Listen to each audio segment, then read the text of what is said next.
We talked previously of certain legendary Vancouver Canuck players, including Harold Snips, but we're going to talk about a very interesting cat because he played part of a half dozen seasons in the NHL, was a big hero to fans of the Fredericton Express in New Brunswick, the combination Vancouver and Nordique AHL franchise. But a lot of people in 2020, under the age of 35, wouldn't remember this guy, but there's a lot of people recognize him as one of the most underrated long shots ever to make the NHL. So today we're going to be talking about the legend of Frank Caprice.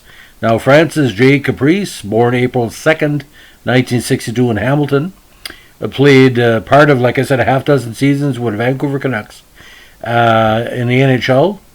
Now, after his time with the Canucks, he made a big name for himself overseas, mostly in Italy and the UK pro systems, retiring in 1999. Not the biggest goalie of all time, only 5'9", 150-pound goaltender, ladies and gentlemen. But he did so much with so little because he first came to prominence with these 3 seasons of success with the London Knights program, which allowed him to be drafted 178 overall in the 81 entry draft.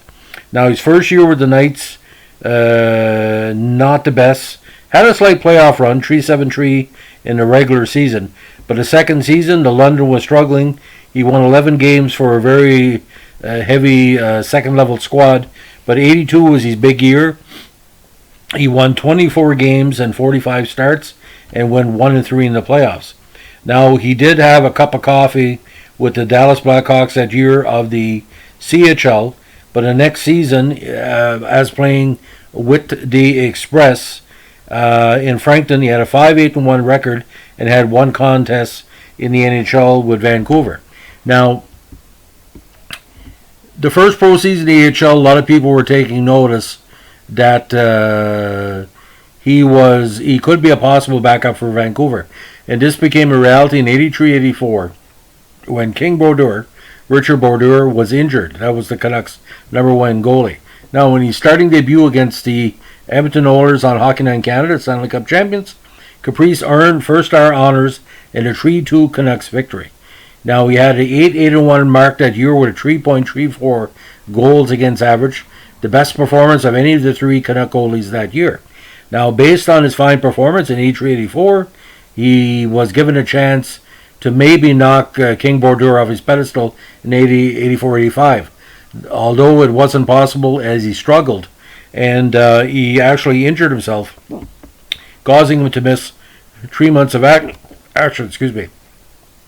He finished the season with an 8-14-3 mark and a 4.81 goals against average in 28 appearances, and would never seriously challenge for the #1 spot again.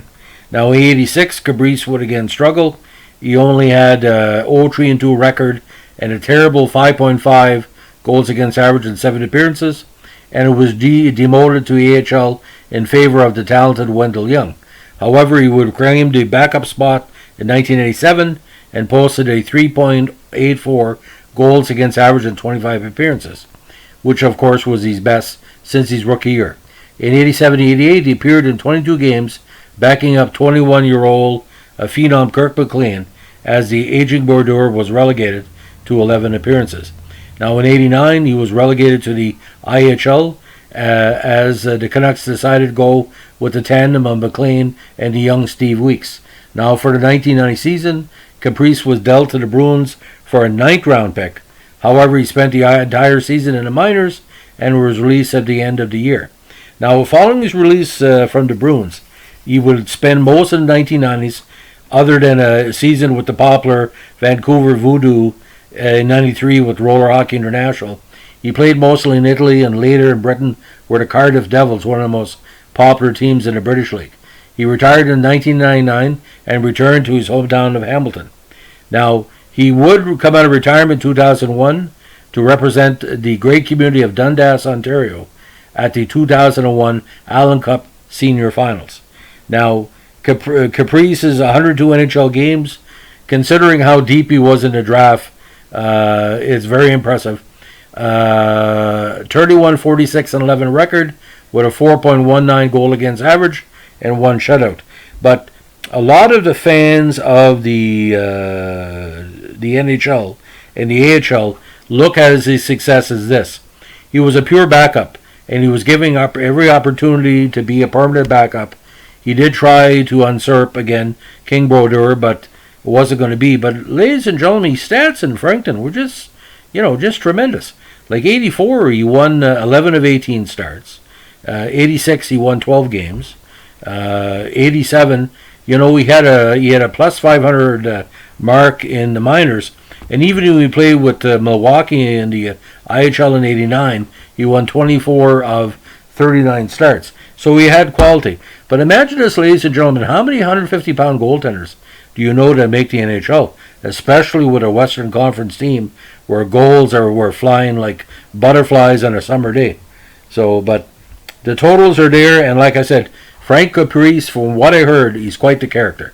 So if you have a chance to hear some of the legends about him, it's probably true. So that's a legend of Frank Caprice. Have a good night. Bye.